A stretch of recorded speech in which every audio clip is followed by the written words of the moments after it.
Sastra channel நேயர்களுக்கு நமஸ்காரம். அனுதினம் ஆனந்தம் நிகழ்ச்சியில் உங்கள் அனைவரையும் சந்திப்பதில் மிக்க மகிழ்ச்சி.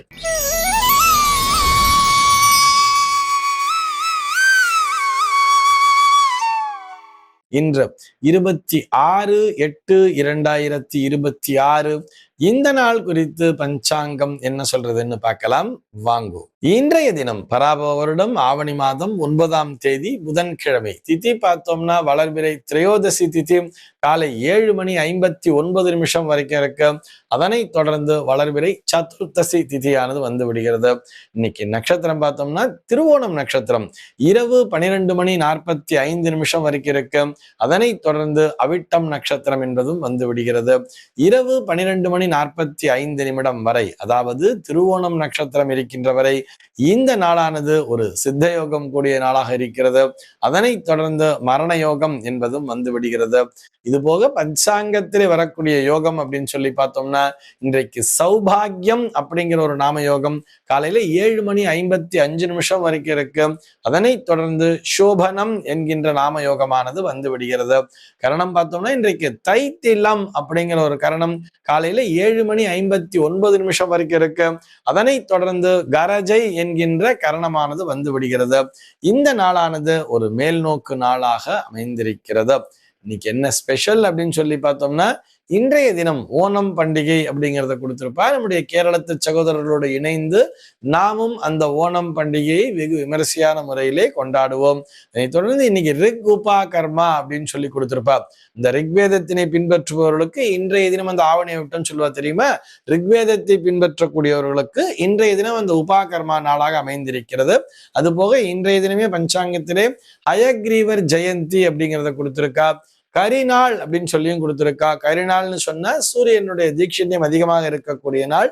இந்த நாளிலே சுப நிகழ்ச்சிகளை தவிர்ப்பது என்பது நம்முடைய பழக்கத்திலே இருக்கிறது. இது போக இன்றைய தினம் பஞ்சாங்கத்திலே ஸ்ரவண விரதம் அப்படிங்கிறத கொடுத்திருக்கா. திருவோண நட்சத்திரத்தை முன்னிட்டு இன்றைய தினம் பெருமாளை நினைத்து விரதம் இருப்பவர்கள் பயன்படுத்தி கொள்ள வேண்டும். இது போக இன்றைய தினம் பஞ்சாங்கத்திலே நடராஜர் அபிஷேகம் அப்படிங்கிறத கொடுத்திருப்பா. அருகில் உள்ள சிவாலயங்கள் எல்லாத்திலுமே இன்னைக்கு நடராஜருக்கு அபிஷேகம் பண்ணுவா. சிதம்பரத்திலே கூட இந்த நடராஜ பெருமானுக்கு வெகு சிறப்பான முறையிலே இந்த ருத்ராபிஷேகம் என்பது இன்றைய தினம் நடைபெறும். இது போக இந்த நாளானது அன்னை தெரசாவினுடைய பிறந்த நாளாகவும் அமைந்திருக்கிறது. இஸ்லாமிய சகோதரர்கள் கொண்டாடக்கூடிய மிலாடி நபி நாளாகவும் அமைந்திருக்கிறது. சென்னையை பொறுத்தவரை இன்றைய தினத்தினுடைய சூரிய உதயம் என்பது காலை 6:01 சூரிய அஸ்தமனம் என்பது மாலை 6:20 சம்பவிக்கிறது. இன்றைய தினத்தினுடைய நல்ல நேரம் சொல்லி பார்த்தோம்னா காலை 9:15 முதல் பகல் 10:15 வரையிலும், மாலை 4 மணி முதல் 5 மணி வரையிலும் நல்ல நேரமே. சென்னையை பொறுத்தவரை இன்றைய தினத்தினுடைய ராகு காலம் என்பது மதியம் 12:10 முதல் 1:43 வரையிலும், யமகண்டம் என்பது காலை 7:33 முதல் 9:05 வரையிலும், குளிகை காலம் என்பது பகல் 10:38 முதல் மதியம் 12:10 வரையிலும் சம்பவிக்கிறது. தினாந்தம் பார்த்தோம்னா இன்றைய தினம் இரவு 1:38 கொடுத்திருக்கா. சூலம் பார்த்தோம்னா இன்றைக்கு வடக்கே சூலம் மதியம் 12:35 வரையில் அந்த சூல தோஷம் என்பது உண்டு. அதற்குரிய பரிகாரமாக பால் அருந்திவிட்டு வடக்கு திசையை நோக்கி பயணிக்கலாம் அப்படிங்கிறதையும் சொல்லி இருக்கா. இன்றைய தினத்தினுடைய ஆன்மீக தகவலாக நம்ம என்ன பார்க்க போறோம் சொல்லி பார்த்தோம்னா ருக்மிணி கணேசன் அப்படிங்கிற ஒரு நேயர் கேள்வி கேட்டிருக்கார். அவருடைய கேள்வி என்னன்னு சொல்லி பார்த்தோம்னா பூஜைக்கு முன்பாக உணவருந்துவது என்பது சரியா அப்படின்னு அவர் சொல்லி கேட்டுட்டு கொஞ்சம் விரிவாக எழுதியிருக்கிறார். அதனால நான் அந்த அம்மையாரினுடைய பெயரையே மாற்றித்தான் சொல்லி இருக்கிறேன். ஏன்னா அந்த அதே ரிதம்ல வர்ற மாதிரியான ஒரு பேரு நீங்களாக அது யாரு அப்படிங்கிறது அந்த அம்மாவுக்கு தெரியும்னு நினைக்கிறேன். ஏன்னா அது நம்ம பேர் சொல்ல வேண்டான்னு பாக்குறேன். எதற்காகன்னு சொன்னா அவங்க தன்னுடைய மருமகளை பற்றி குறையாக சொல்லி இருக்கிறார். என்னுடைய மருமகள் விரதங்களை சரியான முறையிலே மேற்கொள்வதில்லை. ஆடி மாசத்துல நிறைய விரதம்லாம் வந்திருக்கு. நாக சதுர்த்தி, நாக பஞ்சமி வந்தது, கருட பஞ்சமி வந்தது, அப்புறம் வரலட்சுமி விரதம் எல்லாம் வந்தது. இதுல பார்த்தா என் மருமக காலையிலேயே சாப்பிட்றா, என்னால பசி தாங்க முடியாதுன்னு சொல்லிட்டு சாப்பிட்டுட்டு அதுக்கப்புறம் தான் பூஜை எல்லாம் உட்கார்றா. இந்த மாதிரி உட்காரலாமா, நீங்களே சொல்லுங்க மாமா, கொஞ்சம் நீங்க சொன்னாலாச்சும் அவ கேட்கலாமா பார்க்கலாம்னு சொல்லிட்டு ஒரு மிகப்பெரிய குறை பட்டியலையே பெரிதாக போட்டிருக்கிறார். அந்த நாள்ல நாங்கெல்லாம், எங்க மாமியார்லாம் எங்களை தொலைச்சிடுவா, எதுவுமே நாங்க சாப்பிட மாட்டோம், சாப்பிடாம தான் உட்காந்து விரதங்கள்லாம் பண்ணிட்டு இருந்தோம், நம்ம ஆத்துக்கார் நன்னா இருக்கணுங்கிறதுக்காக தானே இப்படி விரதங்கள்லாம் இருந்துட்டு இருக்கணும், ஆனா இவ பாருங்க நன்னா சாப்பிடுறா, சாப்பிட்டுட்டு அதுக்கப்புறம் நம்ம சொல்றோமேங்கிறதுக்காக 9 கட்டின்னு வந்து பூஜை எல்லாம் பண்றா, இதெல்லாம் நியாயமா அப்படிங்கிற மாதிரி மிகுந்த வருத்தத்தோடு அவர் பதிவு செய்திருக்கிறார். அந்த நேயருக்கு மாத்திரமல்ல, நாம் எல்லோரும் தெரிந்து கொள்ள வேண்டியது, பசிக்கிறதே பசிக்கிறதேன்னு நினைச்சுண்டு பட்னி கிடந்து பூஜைகளை செய்ய வேண்டிய அவசியமே இல்லை.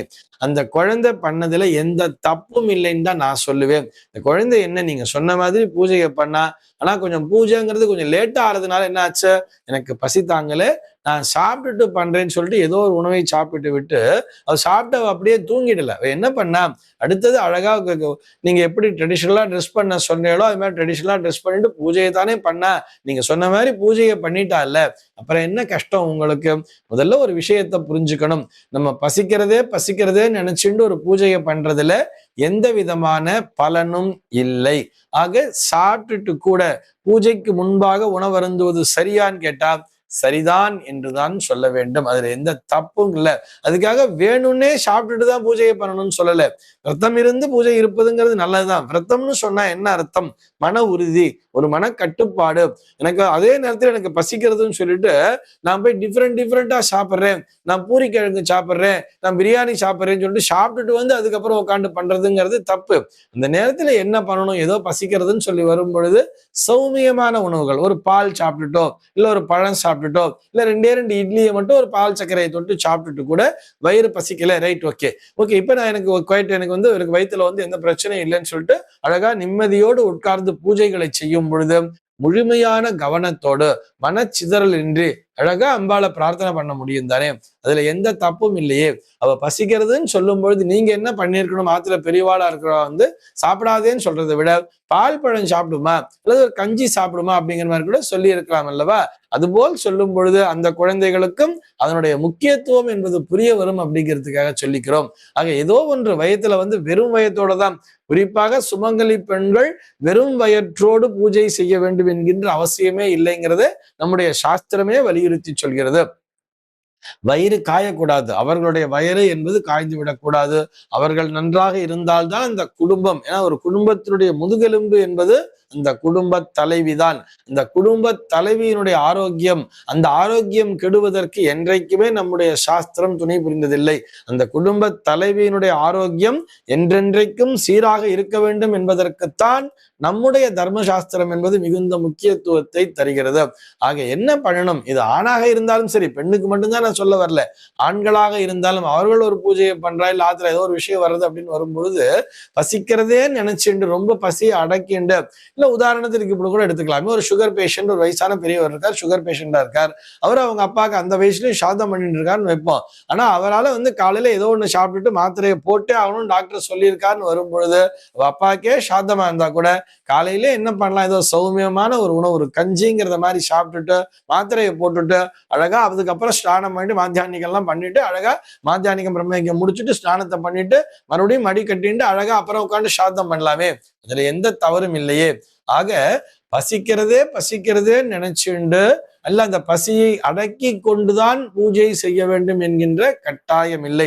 அதே நேரத்திலே அந்த பசிக்குது அப்படின்னு சொல்லிட்டு வீம்புக்காக பலவிதமான ஆகாரங்களையும் உட்காந்து ருசி அறிந்து சாப்பிடணுங்கிறதும் தப்புதான். அந்த மாதிரி சாப்பிடாம ஏதோ லேசா கொஞ்சமா வயிற்றுக்கு பசிக்காம இருக்கிறதுக்கு லேசா சாப்பிட்டுட்டு தாராளமாக பூஜையை செய்யலாம்.